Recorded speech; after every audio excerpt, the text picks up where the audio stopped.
Go. Okay, welcome North Star Big Book listeners. I am Carly, recovered alcoholic, and we are continuing my series where I get to interview people I know throughout the world who love the Big Book. And what I love about this is I was talking to who's about to come on. Her name is Bray, and she's going to introduce herself in a minute. And she was like, but a lot of these notes are from your Big Book study. And I said, it doesn't matter, because what I want to hear is your voice and your experience and your stories, sharing what about the Big Book you love. So Bray, will you introduce yourself? Sure. Thanks for having me, Carly. My name is Bray, and I'm an alcoholic. Hi, Bray. What's your sobriety date? My sobriety date is July 13th, 2009. Happy anniversary. Thank you. Tell me what chapter page we're going to be starting on. So, again, as you know, there's so many pages in here, but I've selected one of my favorite chapters, chapter 11, A Vision for You, and that is page 151. I cannot wait. I love A Vision for You as well. I do too. All right. In fact, you know, when I first came in, my first sponsor brought me right to these pages, and she was kind of like, Bray, this is what your life could be like. That is such a cool idea, that it's almost like she walked you past like the whole trauma and tunnels and hallways and was just like, I'd like to show you something behind the curtain. This is what's available. And I think that must take a sponsor that knows each person well enough to know what they need to see and what they didn't. Because if you would have taken me to this page, I would have not believed you that I was even worthy of it. Like when I would hear the promises in meetings, I would just kind of, like my eyes would get a little teary because I just didn't believe that it was ever going to happen for me. Yeah, same thing. And, you know, I started out, my home group is Just for Today. Right now it's Just for Today virtual. But we meet every day, 7 days a week at 6 a.m. And I walked in there, I felt at home. And people were like, see you tomorrow. Brett, is it Bray? I'm like, yeah, Brett. Brie? No, Brie's a soft, stinky cheese. It's Brett. See you tomorrow, Bray. And I was floored. I was floored that people wanted to see me again, because I wasn't in that place in my life where people just kind of like, see ya, like, we hope we don't see you again. Right. But these people did. And I was kind of like, gosh, okay. And there was such hope in their eyes. And so I went back and I found my first sponsor there, and we started in the book. And as I mentioned, she brought me to A Vision for You. And she's like, she told me, my vision for you is to help you carry this message and bring it to other alcoholics. She instilled that in me so early. That is such an important thing that you just mentioned. Literally the only thing I want from my sponsees, because, you know, when I got here, I was like, why are you being so nice to me? What do you want? The only thing I want from them is to carry the message. And when they don't, that's really the only time I get mad, is like, what are you doing, you selfish human? You've been given this gift and you're not giving it away. Yeah. And I'm kind of like, I'm the same way. And, you know, that's one of my character flaws is judgment. And, and I get judgy McJudge when, you know, I was taught it's my responsibility once I get this and have that spiritual experience and I'm through the first 164 pages, I got to go out there and get someone else to experience this. When and the way it's set up is you don't get to keep it if you don't give it away.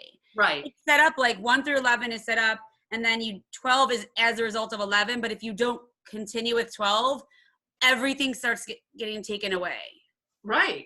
All right, and so I had that 151. Yeah. So, you know, it's sitting there and it's saying, you know, for most normal folks, drinking means conviviality, companionship, and colorful imagination. That's what it meant for me. It means release from care, boredom, and worry. Joyous intimacy with friends, sometimes a little bit too much intimacy, if you know what I mean. I shouldn't say that, we're on a podcast. And a feeling that life is good. Oh, FYI, this podcast is explicit and not for children. You can say whatever you want. Okay, wonderful. But again, I mean, that's what it meant for me. Not one of these people who started drinking when I was 11 or 14. I drank later in life. I mean, I really picked up in college, and then it really took off in my 20s. And then it was just like, I was a mess because alcohol was working for me. Wow, I loved it. Binge drinker, wasn't one of these people that drank right at home alone. It was like, where are we going tonight? Happy hour. Let's blow it up, you guys. Let's get out there and do it. And then the next line, not so with us in those last days of heavy drinking.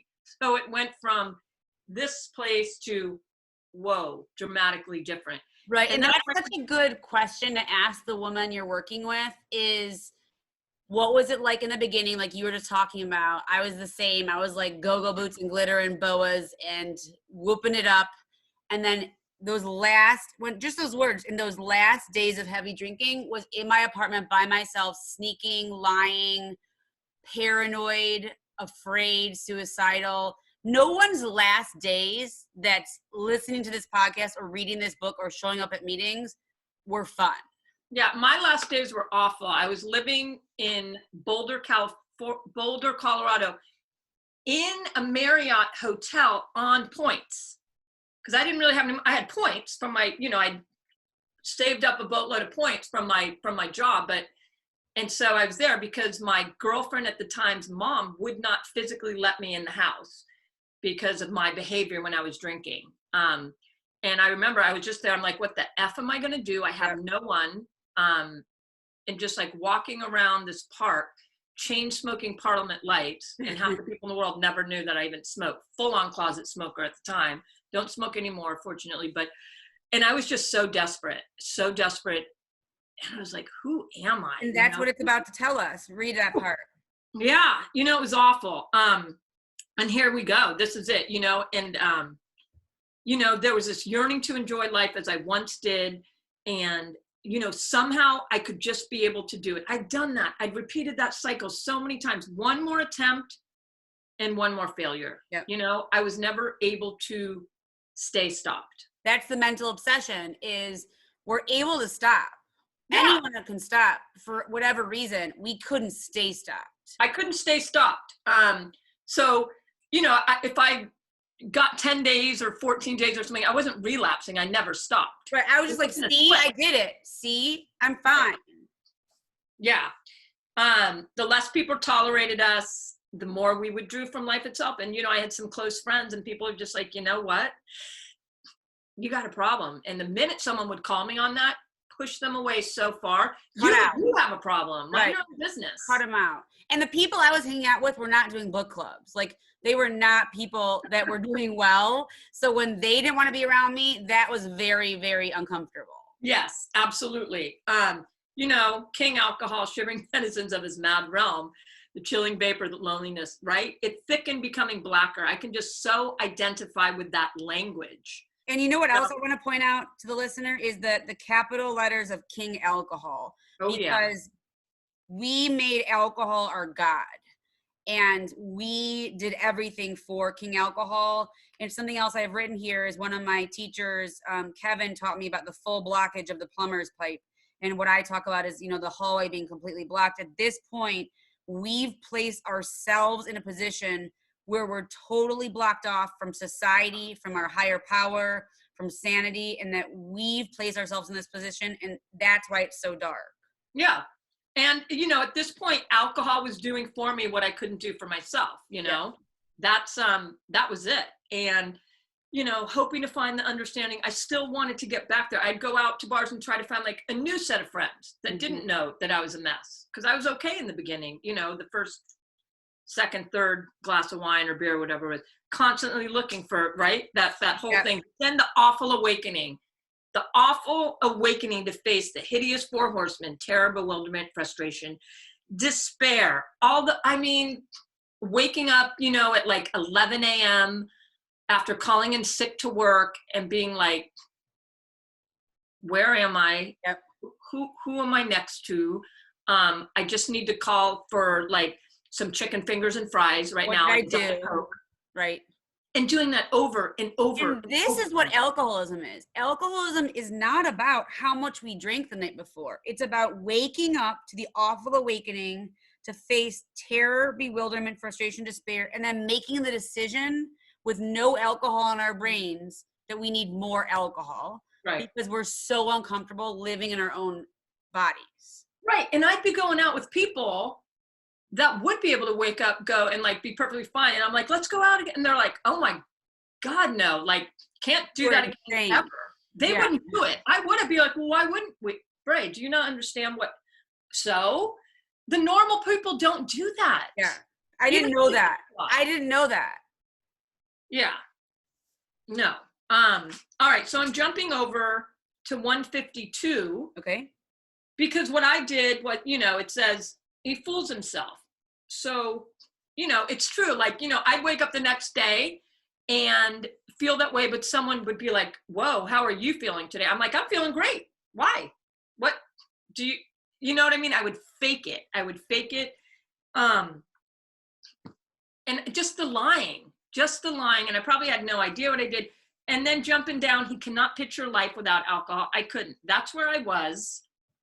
And that's where I was when I came into AA. Right, we knew it was killing us, but we couldn't, when we tried to not have it, we couldn't stay stopped. So we didn't see any other, those were our two options, was don't drink, but we're miserable, and drink, but we're miserable. So there was no option. Right. And lead us to the worst part right here. The worst part. And I had tried stopping because, I was threatened, I'm going to leave you if you pick up one more time. So I'm like, fine, you know what? And I did. I think I stayed stopped for like 60 or even maybe 90 days, like right up until Christmas.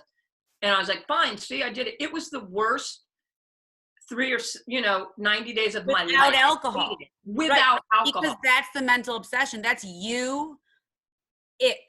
It's me going out. What did Marianne say? Was it you or Marianne that said ism is, ISM stands for something?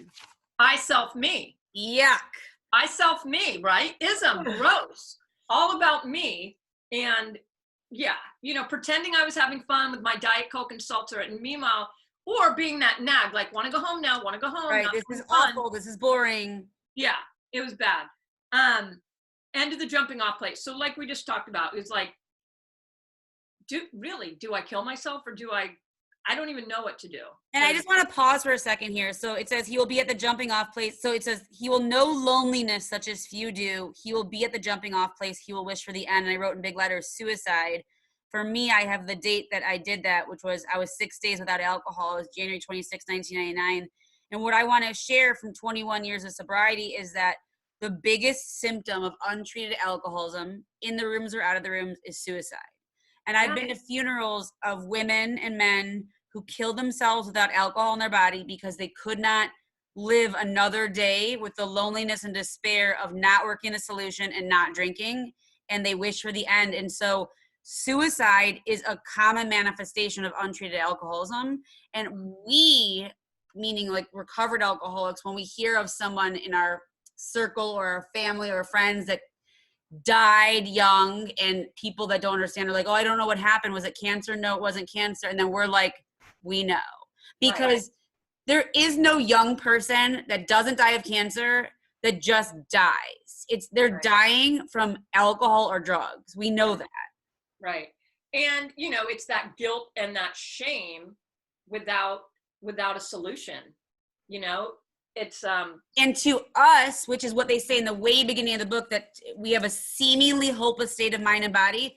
To me, 6 days without alcohol, I looked around, I circled the board, and the only solution I could see, because I tried not drinking for so long, and I tried AA, and I tried drinking everything different, was killing myself. Right. But to you, who's recovered, you see where I am, and you go, perfect. She's in the best possible position, because now she might be finally willing to do the work because she's miserable, which is why we take people through the steps immediately when they're miserable. Right. It's like, why wait? And that's what my sponsor did with me. She's like, let's get started. I'm like, what about, this? I've just sat next to someone. First step, first year. Yeah. Yeah, immediately. I love that. So, and it says I love that we have shown how we got out from under. You're like, yeah, I'm willing, but might be consigned to a life where I should be stupid, boring, and glum, like some self-righteous people. I know I must get along without liquor. How can I? Have you a sufficient substitute? Fully identify with this, because I didn't know anything about AA other than the movies and blah, blah, blah, all that stuff. I didn't know that people could have fun. And I was terrified that I would lose my sense of humor. I would lose my zest for life. I would never, quite frankly, I would never make out with someone again or have sex. I couldn't do that sober, that's for sure. So, I'm just like, I'm done. And how amazing is it that we just are talking about suicide We've just literally walked away from the edge. Basically, we were just told we have stage 4 brain cancer. And within a week, we're like, but what about my dating life? And what am I going to do for fun? And if you found out you had stage 4 brain cancer and the oncologist said to you, Bray, we found a solution. You don't have to die from this. You'll live with it. Right. You have to do some things. You would not be like, but what am I going to do for fun? Right. But we are special people who are coming off of death. Yeah. We're like, but when am I going to find the one? And we're like, you're insane. I mean, what I have to bring to the party is stalking skills and insanity. I know, right? It's nuts. So, but one of my favorite paragraphs here, certainly. So I'm being told, yes, there is a substitute. And it's vastly, I love that word, vastly more than that. It's a fellowship in Alcoholics Anonymous. There you'll find release from care, boredom, and worry. Your imagination will be fired up. Life will mean something at last. The most satisfactory years of your existence lie ahead. You know, and this is what we found in the fellowship. And it's basically saying, do this work and so will you. Right. But that's the key is if you don't do 1 through 9 and start working on 10, 11, and 12, you will not find release from care, boredom, and worry. Your imagination will not be fired. None of these things are going to happen. No, all bets are off. Right. So you can't just attend meetings and get this. You can attend meetings and meet a substitute for your time and a fellowship, but this is assuming that the fellowship in Alcoholics Anonymous in the 1930s is only doing one thing, which is taking people through the steps. Right. Because they didn't have that book. It was just one person. Right. We're sitting down. We're taking you through. Right. It's not, going to 2, 3. Sometimes I go to 4 meetings a day and and then we go out for coffee. That's awesome. But the program is the 12 steps and the program is passing it on. Yep. And that's where I get my peace and serenity and joy from doing that. And from getting rid of all the stuff that's blocking me off so I can feel God. Right. And no longer feel that gross guilt and shame. And I did those things. That was me. But it sure isn't anymore. And my imagination gets fired when I continuously inventory and get rid of the stuff that's blocking me. And then God can enter my mind and go, hey, Carly, what about this? Yeah, every day, right? I can just be like, I was wrong. I heard exactly. It's just so amazing. So next paragraph, the thing I kind of, stands out to me is, I'm going to make lifelong friends. Like these people that I have met in these rooms, there are people who are orthopedic surgeons and people that, recycle and people that are people I wouldn't ordinarily meet necessarily because maybe they have kids or this or that. I have, on my phone, how many numbers where I could just call people and be like, hey, what are you doing today? And do you know what else I love? I love that we're in the middle of a pandemic. And that one of the best gifts about it is that we get to do this. I get to talk to Boston and do meetings every Thursday night. We get to sit together and I get to hear your accents and I get to miss you guys. And then we get to connect and you share with another person and we share it. And I'm hopefully gonna be doing podcast interviews with people all over the world. Yeah. Like we get to connect in a way virtually that no one ever got to before. And even a year ago, we would not have done because why? Like, why would I do this when I have people here? Right. Now, one of the truths about going to the same meeting every single time is you just hear the same comments. And when you get to connect like this, you get to hear new information. Right. And we're all rowing in the same direction. We're all trying to get better and improve. And somehow the people that are constantly in self-pity or in self-doubt or in all this stuff, they kind of flow away a little bit because they, we're offering it and they don't want what we have or they're not able to get it. And so, prime example, this morning went to my 6 a.m., talked to a couple people after. This is all virtual. We've got 10, 12 people coming to our backyard tonight at 6 to do a big book meeting. That's so awesome. We've got a few newcomers. Come on over. Like, can I bring anything? Awesome. No, bring your big book. That's so awesome. It's just amazing. 153, it may seem incredible that these people are to become happy, respected, and useful once more. And, I listened to people in the meetings and these are, when I first came in, men that, they said they couldn't even lift themselves up from a barroom floor. And now they're like these upstanding citizens taking care of their grandchildren. Right. And the life we get to have as a result of the 12 steps, if we do the work continuously, is we get to become people who people on the outside go to and say, I need your help. We get to become accountable, respected members of our community. We get to show up in small and big ways. It doesn't matter what you have in a bank account. Like I always share with people, like you can do anything for people that will make someone's life better, and the community around you will gather because people genuinely want to be useful. And when you use your fire that they promised us here, we get to do that. And so when I tell women who are complaining about their life or they don't have a partner, I'm like, go be useful and you will feel fired and you won't care about your little life. It'll become so much bigger. You get fired up. And like you said, there's opportunities to be useful all the time. Like I work in education all summer. Our custodians, two of my favorite people, have to work. I can text them and be like, hey, you guys want an iced coffee? And I can bring them an iced coffee from Dunkin' Donuts. And it makes their whole day, changes their whole day. Whole day. That little kindness.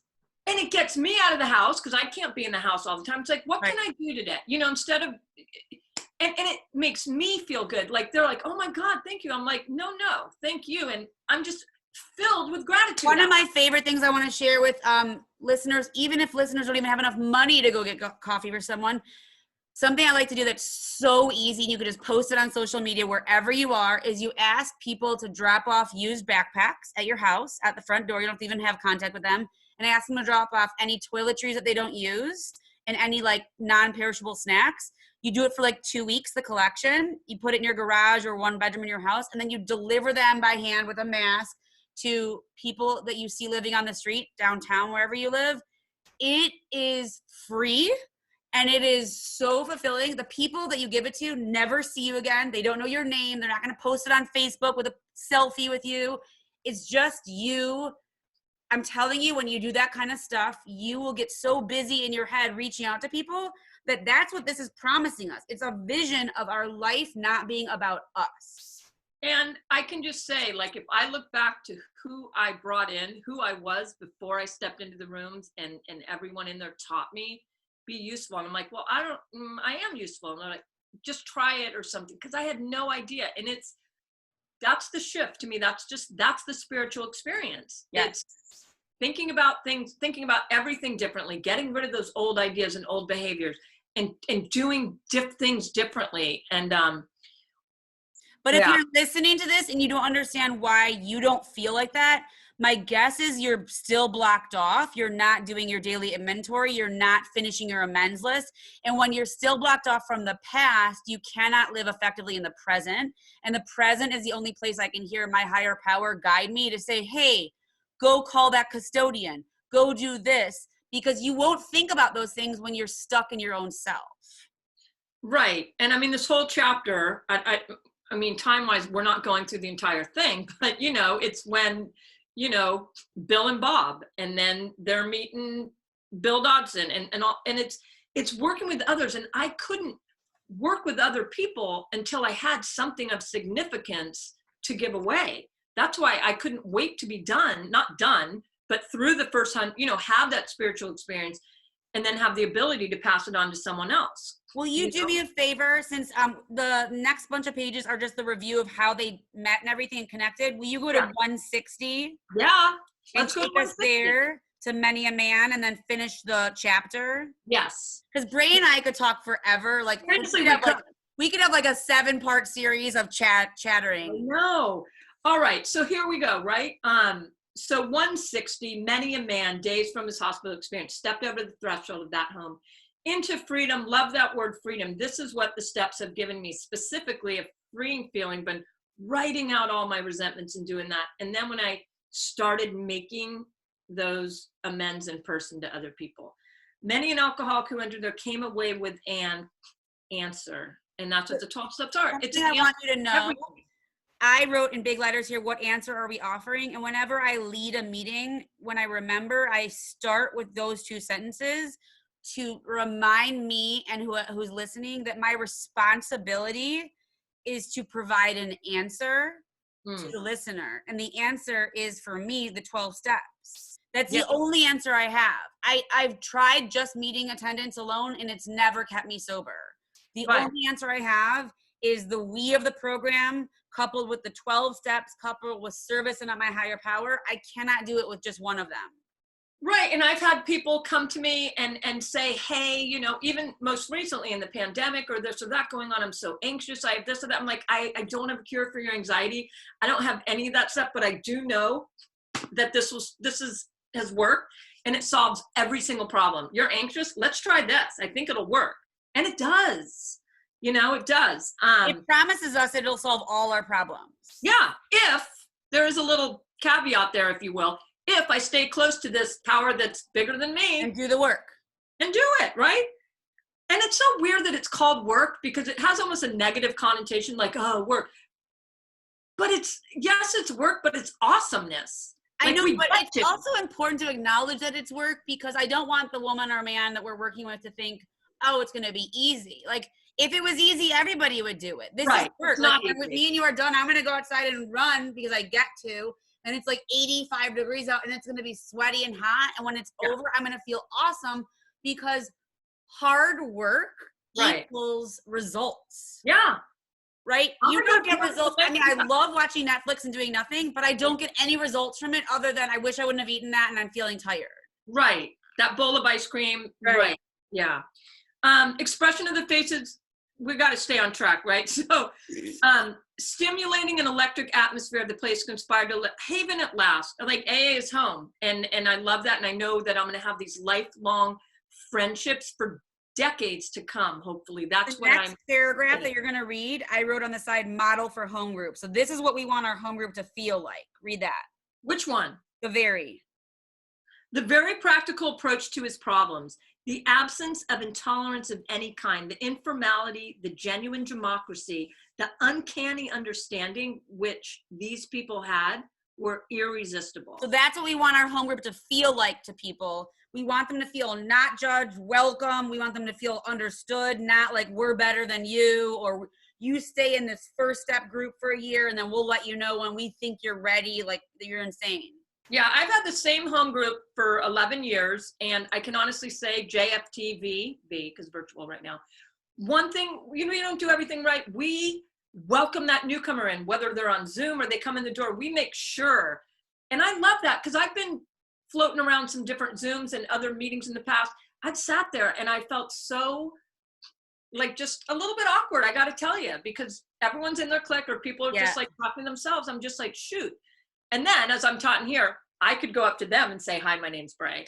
But before, when you're done, I want you to message me the link to your Zoom meeting because I'm going to put it in the episode notes. Because I was thinking if someone's listening in California and it's 3 a.m. and they can't sleep, you're at a 6 a.m. meeting and they could join. Yeah. And just exactly. Absolutely. All right. Am I still doing this one? Or? Let's go over to, let's take us to the top of 163. Okay, let's do it. Actually, the way bottom of 162 where it says, thus we grow. So, thus we grow. Thus is an odd word, isn't it? I love it. A little thou and thus. And so can you. Though you be but one person with this book in your hand, we believe and hope it contains all you will need to begin. We know what you're thinking. You're saying to yourself, I'm jittery and alone. I couldn't do that, but you can. You forget that you've just now tapped a source of power much greater than yourself. To duplicate with such backing, what we've accomplished is only a matter of willingness, patience, and labor. So those 3 things. Work. That's it. And you know what I wrote on the top of the page is that the book contains the directions and solution. They're telling me, like, look, we don't know if you're going to see us. Like, this is in the 1930s, we don't get to see them.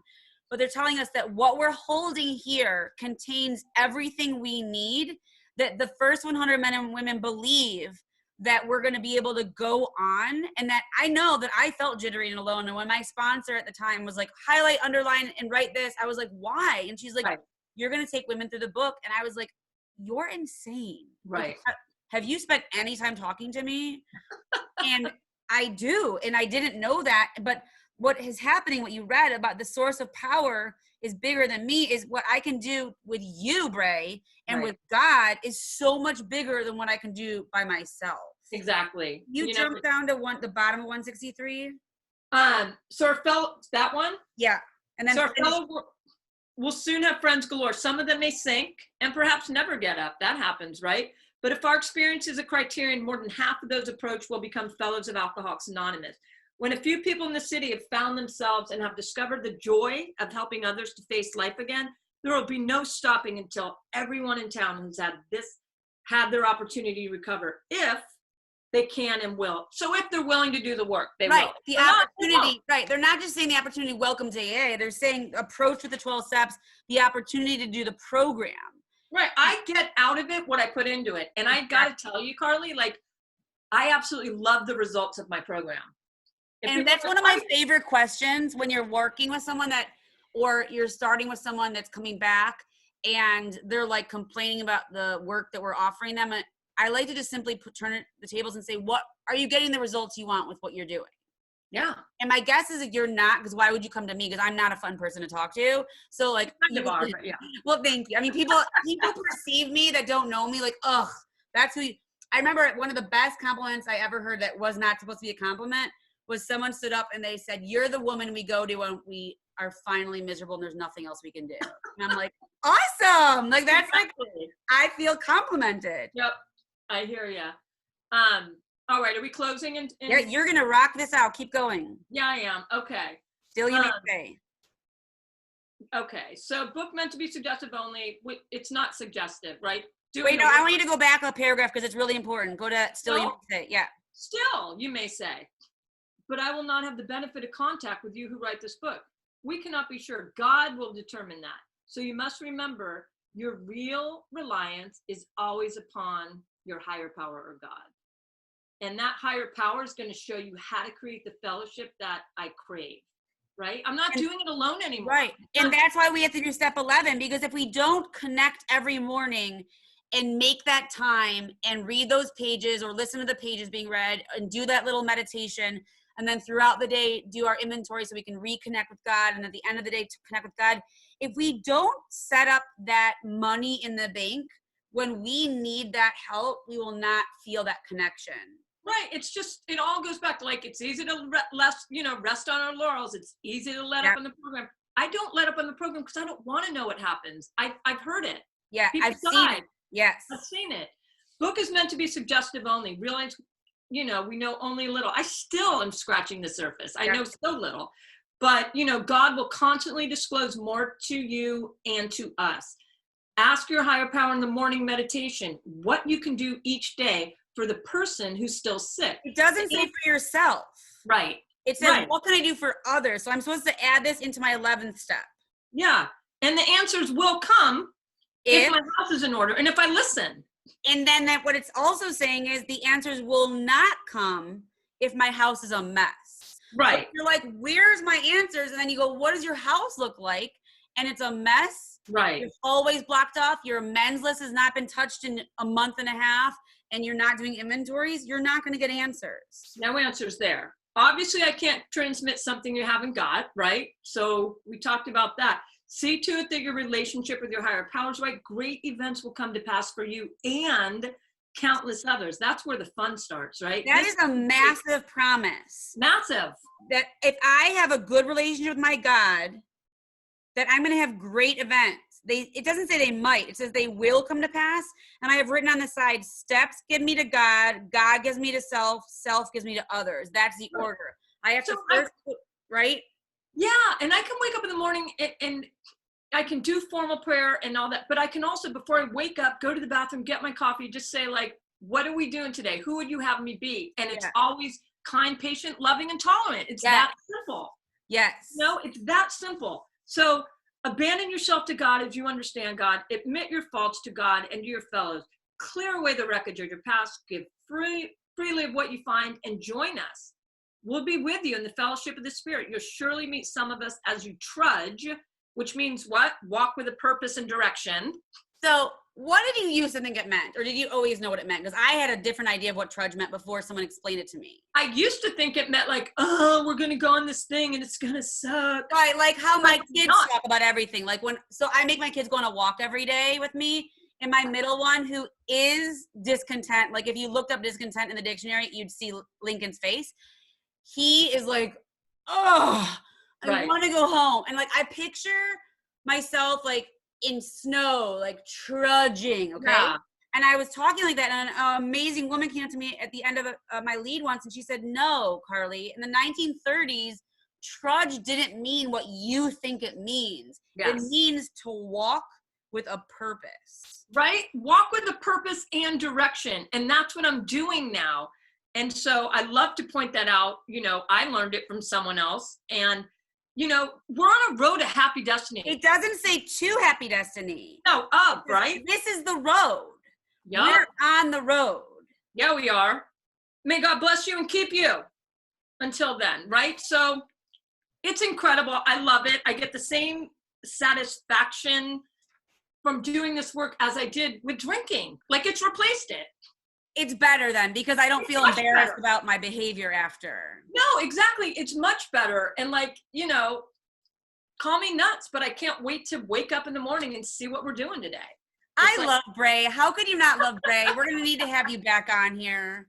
You know, I would love to come back. I might have you and Marianne come on because I would like to do something about relationships in AA, and you guys are having a successful one, so that would be amazing. Absolutely. Yeah, we'd be happy to. We're going to celebrate 10 years this fall. Yeah, we're going to need to have that because I love both of your energies, and you guys are go-getters.